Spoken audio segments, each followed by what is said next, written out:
deui, ngahanca deui, tur ngahibur deui wargi Dahlia dina radiona sewang-sewangan ku bidangan Dongeng Sunda ti Dahlia. Anu dijomantarakeun tiga lura 101,5 FM Radio Dahlia. Dina jejer carios si Konceleng Wilujeng ngadangukeun.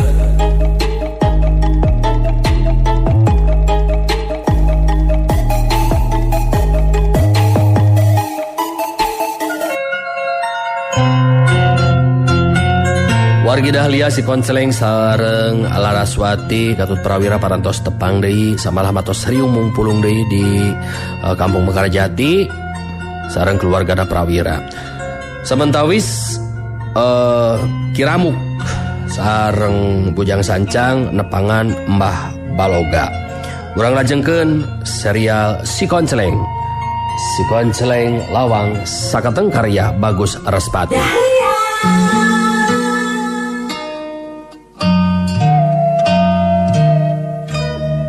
Wargi Dahlia puguh geus lila tetepung kawilang sono oge antara Kiramuk jeung Embah Baloga tuta silih bagiakeun sakumaha mistikna sarta silih wanohkeun murid masing-masing nyata si Bujang Sancang ka Umayi kadengi Kiramuk anu ngamimitian muka caritaan.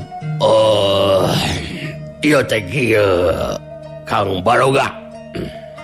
Bangna ayeuna kula datang teh anu pokok utama ada maka hiji lantaran geus lila teu panggih wajar upama kula ngarasa sono. Anu kaduana terus terang boga kasusah ieu teh Kang. Harapan mudah-mudahan be ieu mah Kang Baloga bisa nulungan ieu kasusah kula gitu. Mbah Baloga anu diukna geus bongkok teh katingali harita neuteup seukeut ka Kiramuk teu lila terus nyarita sorana oge geus mupeuran. Nah boga kasusah naon kitu si lain ngadaramu. Coba omongkeun ka dewek.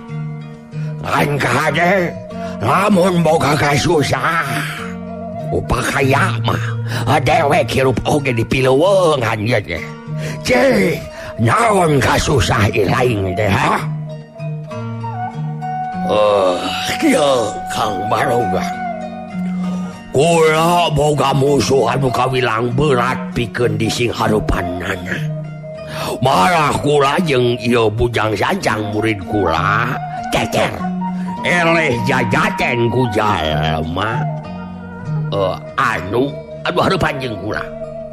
Jelas eta jalma deh lain nganu ukur naon teh jalma biasa oge ieu kula teh lain ngan ukur wiwirang hungkul Kang. Tapi leuwihna teh eta ngarasa nyeri hate upama teu bisa malas ka nyeri gitu.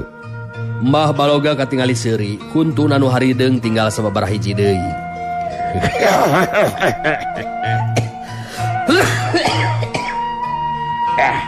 Eleh tarung dah. Ku dewek baheula geus dibejaan di lain Kiramuk. Lamun bener hayang jadi jago, dur makalangan tanpa tandingan. Kudu daek cicing jeung dewek di pileuweungan. Ku dewek tangtu bakal dibere ilmu anu kacangking ku dewek. Dai lain mah nganggap sepi karena omongan dewek deh. Ari geus medok kakarak ayeuna datang ka dieu. Rumah salebah dinya mah Kang. Kula memang teu nurut kana omongan Kang Baloga. Dumadak ayeuna datang ka dieu teh taya lian. Ya rek minta bantuan be ka Kang Baloga. Kiramuk jeung si Bujang Sancang rada gede hate ayeuna mah. Sabab sikep jeung caritaan Mbah Baloga rada ngeunah kana hatena. Beda jeung sikep sarta caritaan Nini Samurti. Mbah Baloga ngareret ka Umayyi anu jadi muridna terus ngomong deui. Ramu, dewek geus lila dara luntah oi. Malah geus teu hayang pipilueun kana urusan duniawi. Paling-paling ya ieu oge tah. Umayyi murid dewek anu bisa ngabantu jeung ngawakilan dewek oi. Kade lain duaan ulah ningali sapeda awewe. Sabab ajen pangarti anu kacangging ku si Umayyi geus mesa kabeh pangarti dewek aya di manehna. Kaharti maneh. Kiramuk ungeuk bari nembalan. Kula percaya Kang Baloga sasangarti. Terus terang sangeusna tadi diwanohkeun oge ieu teh murid Kang Baloga. Kula boga keyakinan tangtu geus masagi pangartina. Da memang kaharti ari Kang Baloga mah geus moal katariku soal dunya di luar meureunnan. Kan kira-kira da bisa gitu Nyai ngebantu ka Mang gitu. Kiramuk ngareret jeung tumanya ka Umayyi. Umayyi sanajan pangawak awewe, tapi memang geus narima meh sapinuhna ajen pangarti Mbah Baloga anu jadi guruna. Umayyi nemongkeun sikep jeung kawanina. Pangramuk, naon anu dilisankeun ku Mang kaharti ku kuring? Sawajibna upama tea mah murid Mbah Baloga ngawakilan anu jadi guruna pikeun tandang makalangan. Hitung-hitung nyangan pengalaman. Lian ti eta ngerasa penasaran hayang nyaho ka jalma anu ngaran si Konceleng, nepikeun ka mana ajen pangartina. Kiramuk nyerenge seuri nandakeun hate anu bunga. Ngareret ka si Bujang Sancang anu jadi muridna terus ngomong deui. Ya, ari kelembang mah syukur be, ari kitu bajai. Tah, jadi Umayyi teh sanggupeun geuningan Sancang. Si Bujang Sancang neuteup antep ka Umayyi, teutepan anu ngandung perasaan anu lian ti biasa. Sabab memang aya perhatian khusus di sabang prak tepung oge si Bujang Sancang ka Umayyi. Ya lamun kitu mah bakal kabayar meureun ka nyeri hate urang teh Ki Guru. Akang boga kayakinan Nyai, tangtu bakal bisa ngelehkeun si Konceleng ieu teh. Umayyi imut ngagelenyu. Dina waktuna seuri huntuna ngaborelak, mubuh matak nyeblak kana hate anu ningali. Nu matak Mangramuk mah di dieu be teu kudu milu neangan si Konceleng. Kang Sancang jeung abdi neangan si Konceleng. Engke tingalikeun sarta panungan ku Kang Sancang kumaha ketak jeung tindakan abdi dina mangsa ngarubuhkeun si Konceleng. Kang Sancang bener boga keyakinan abdi bakal mampu ngelehkeun si Konceleng atawa ngan ukur muji sangkan kabeli hate. Si Bujang Sancang seuri leutik terus nembalan. Akang boga keyakinan Nyai.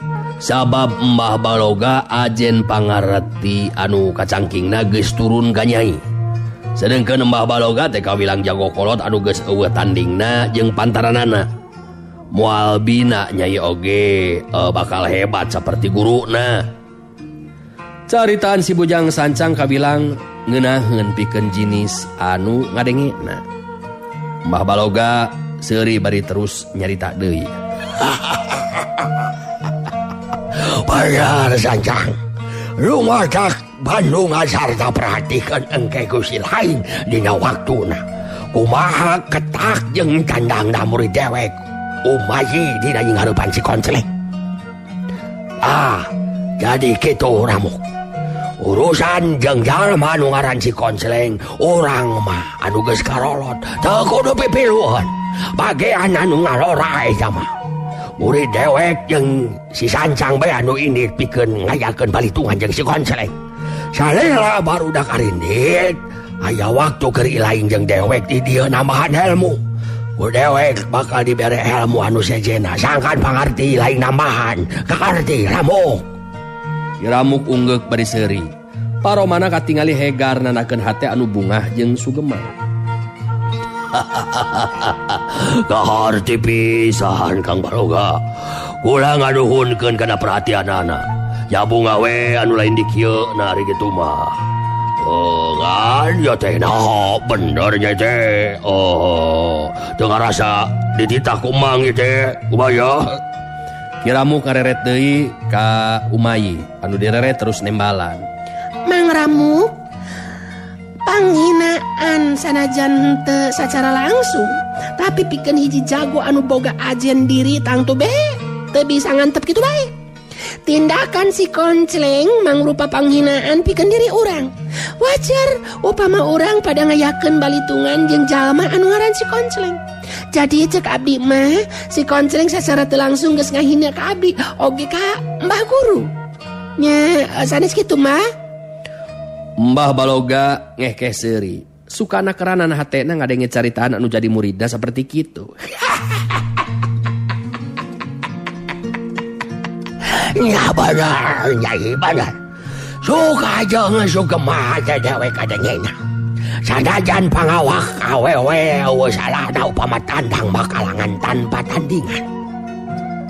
Adi dewek oge si Samurti kawilang jago awewe na anu tacan pinanggih jeung lawan anu mampu ngelehkeun dirina. Sanggeusna aya kasapukan yen anu bakal indit pikeun ngayakeun balitungan ka si Koncleng teh nyata si Bujang Sancang jeung Umayi. Dina poe isukna si Bujang Sancang jeung Umayi terus arindit. Sedengkeun Kiramuk cicing jeung Mbah Baloga. Malah kawilang untung pikeun Kiramuk mah. Sabab bari cicing maturan Mbah Baloga teh manehna meunang tambahan ilmu ti Mbah Baloga.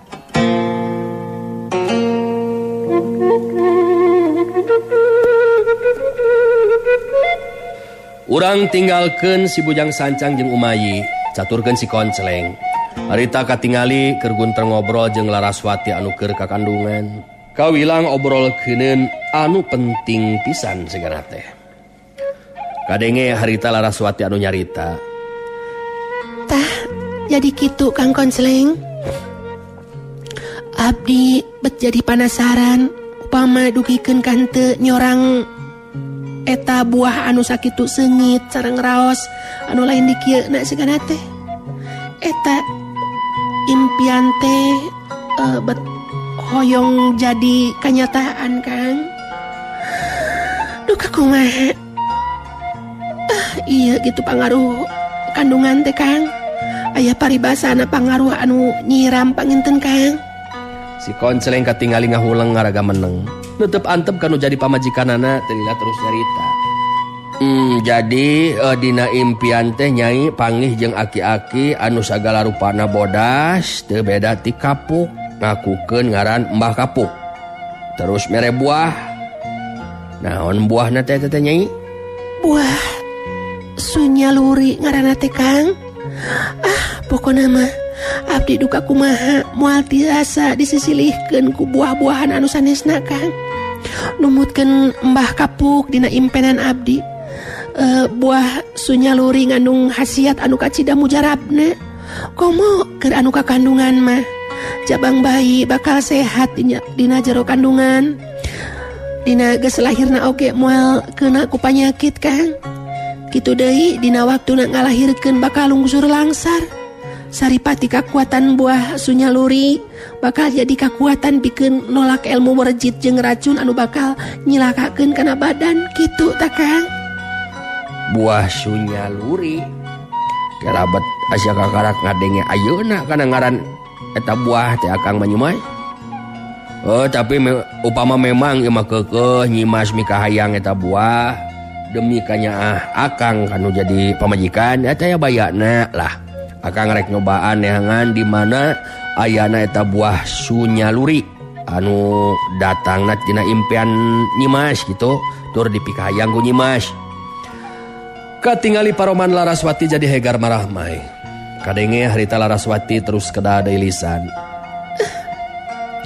Nuhun Kang Koncleng. Abdi bingah anu sanes dikieuna Kang. Jalaran salira Kang Koncleng nyangeman pikeun milarian eta buah Sunyaluri. Langkung sae cek abdi mah ajakan be birawa Kang. Ngarah aya rencang di jalan. Abdi gaduh kayakinan eta impian teh aya dina kanyataan Kang.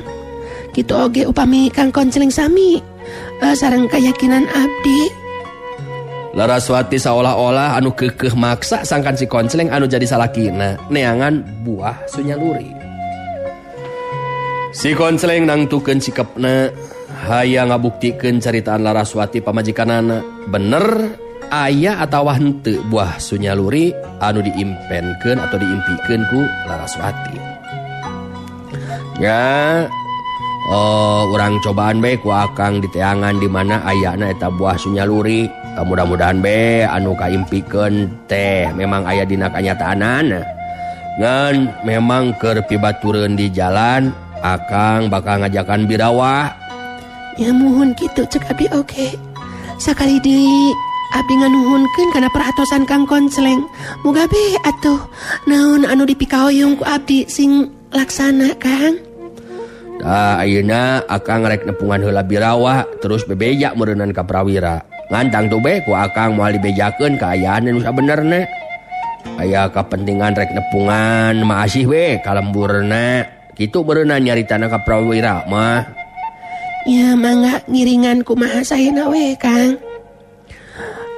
Punten me Kang Konceleng abdi tos ngariweuhkeun ka Kang Konceleng. Nanging nya duka kumaha teh abdi bet keukeuh ieu teh Kang. Nya gogoda anu nyiram eta mah Mas. Keun bae lah teu naon. Akang jeung Birawa rek nyobaan neangan eta buah sunyaluri. Naon anu kaimpikeun ku Nyi Mas, mudah-mudahan we jadi kanyataan. Kajurung kurasa kanyaah kanu jadi pamajikan. Harita si Konceleng terus indit ninggalkeun Laraswati. Ngan memeh lumampah ninggalkeun lembur, harita nepungan heula Birawa si Banteng Karoban anu bakal diajakan keur batur di jalan. Birawa si Banteng Karoban keur moyan di buruan waktu si Konceleng datang. Ningali si Konceleng datang, Birawa si Banteng Karoban ngagero nyarita. Wah, ngaya Kang Konceleng euy. Ngayo ngadieu Kang, katinggalin aku nguing Kang Konceleng aja datang ngadieu ya. Ngayo ngadieu Kang. Si Konceleng datang nyamperkeun ka Birawa si Banteng Karoban. Sageusna deukeut si Konceleng terus nyarita. Birawa, bisa rek milu jeung akang ayeuna sok udang. Sabab akang rek init je ninggalkeun ieu lembur.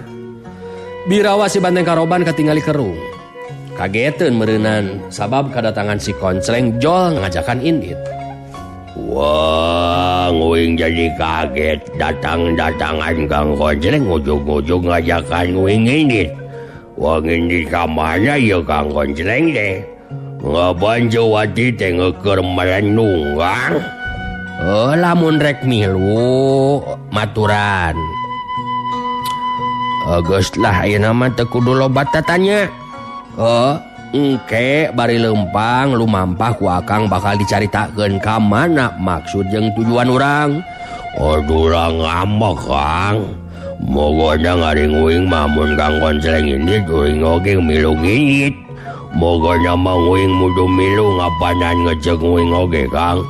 Jadi uing henteu meunang tanya-tanyakeun ngayeuna ngarek ka mana ya.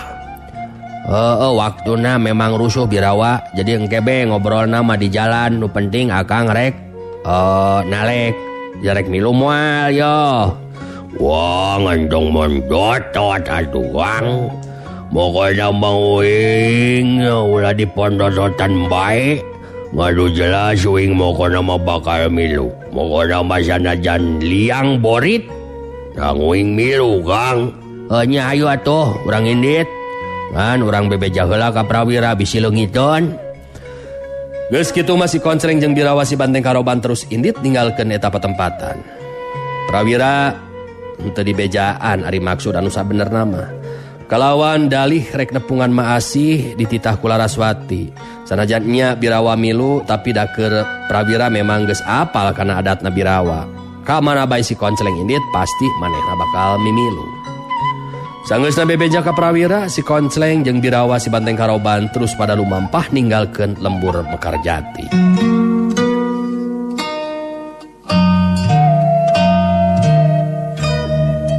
Samiangna si Konceleng jeung Birawa si Banteng Karoban anu rek neneangan buah sunyaluri anu dipikahayang tur ayakna dina impian teh ya. Harita kalembur Mekarjati datang 2 jalma Jajaka jeung Wanoja. Nu si mana horeng Tayalianti si Bujang Sancang jeung Umayi geuningan. Keterangan ngeunaan si Konceleng cicing di lembur Mekarjati mah memang geus nyaho si Bujang Sancang jeung Umayi teh da puguh nananyakeun meh ka unggal jelema. Sedengkeun si Konceleng kawilang jalma anu geus dipikawanoh ku jalma meh di tiap lembur. Tangtu beh henteu mata kese nuduhkeun di mana cicingna si Konceleng. Ngan lantaran masih keneh acan nyaho di mana imahna, harita si Bujang Sancang jeung Umayi terus ngadon leureuh di salah saji warung anu aya di lembur Mekarjati. Kituna teh bari jeung rek sakalian nanyakeun ngeunaan imahna si Konceleng. Dariuk dina bangku panjang bari anu leureuh ngopi jeung dahar. Dina sikep anu jumago jeung sombong si Bujang Sancang jeung Umayi diuk ngarendeng. Aya 2 lalaki anu kawilang ngalorak keneh kabeneran keur leureuh deui di eta warung. 2 nana terus merhatikeun ka si Bujang Sancang jeung Umayi. Nu boga warung kawilang awewe anu geus kolot harita ngabagiakeun kadatangan si Bujang Sancang jeung Umayi. Bade ngaresakeun tuang kitu ieu teh Ujang.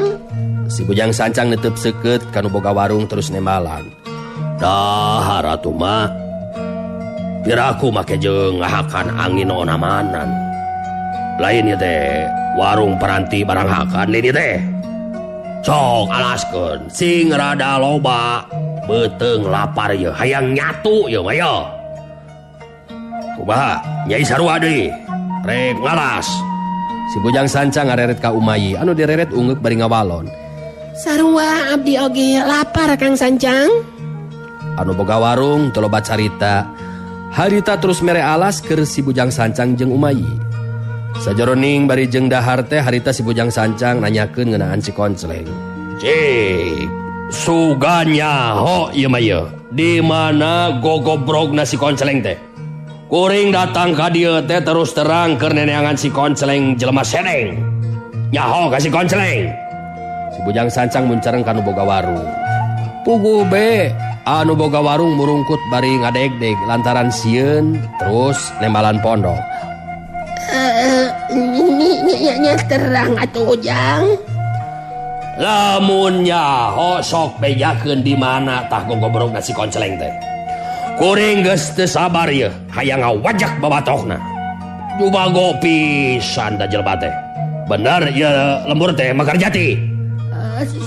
Sumun Jang sumun. Si Konceleng tangtu moal nyangkaeun kuring datang pikeun ngayakeun balitungan dina waktu ayeuna. Nu matak ulah aya nu coba-coba pikeun ngahalangan jeung ngilungan. Tuduhkeun di mana gogobrogna si Konceleng. Teu kudu aya anu ngabela bisi cilaka. Sombongna keranan sikep jeung caritaan si Bujang Sancang dina waktu harita. Puguh be 2 urang lalaki ngora anu aya di eta warung teh jadi ngaheap panas hatena. Si Konceleng pikeun pangeussi eta lembur mangrupa panutan jeung dipikolot ku pangeussi lembur. Ayeuna aya jalma anu anyar pinanggih nembongkeun sikep jeung nyarita saperti kitu. Eta 2 lalaki ngora teh salah saurang di antarana terus nangtung tina diukna netep seukeut ka si Bujang Sancang bari nyarita. Jaga tah sungut teh ulah sangeunahna ngomong teh Lur. Aya di lembur batur sombong kitu Andika. Sakabeh pangeussi ieu lembur neundeun rasa hormat ka si Konceleng. Ngarti? Si Bujang Sancang mureleng kanu ngomong. Jebi bari seuri sinis terus ngomong deui. Si laing teh rek ngabela ka si Konceleng. Hebat. Teh lah masih kene aya jelema anu neuneun rasa hormat ka mangkluk saperti si Konceleng ya. Si laing acan nyaho saha dewek sabenerna meureunna ya. Umayi mah jongjon be harita dahar teu malire kana kaayaan dina waktu harita. 2 lalaki ngora anu memang kungsi jadi anggota jejer benteng tur geus boga bekal ilmu bela diri ti si Konceleng. Puguh be beuki muntab panas hatena. Rek saha bae Andika pikeun kuring moarek make kudu gimir. Anu jelas setiap jalma anu ngahina ka si Konceleng anu harti ngahina ka sakabeh pangeussi ieu lembur. Jadi ku ayana kitu Andika ulah coba-coba nembongkeun sikap anu sangeunahna di ieu pelemburan.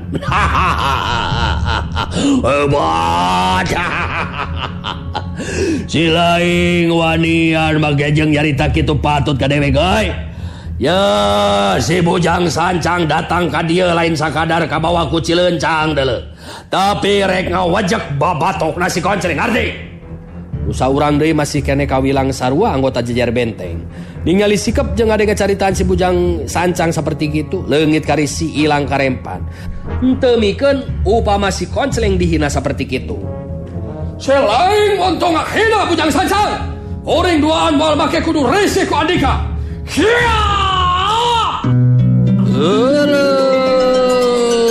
Waktos nawargi parantos teh kapan deh wae.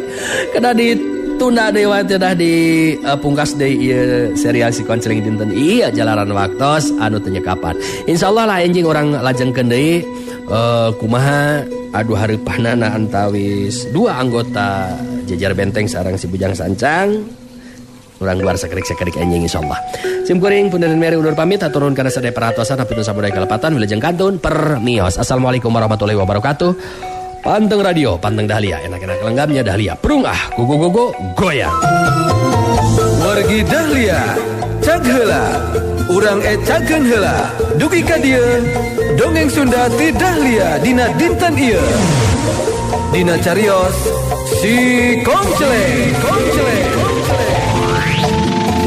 Tong hilap ulah dugi ka kantun enjing patepang dangu deui dina acara sareng tempat anu sami mung di 101,5 FM Radio Dahlia.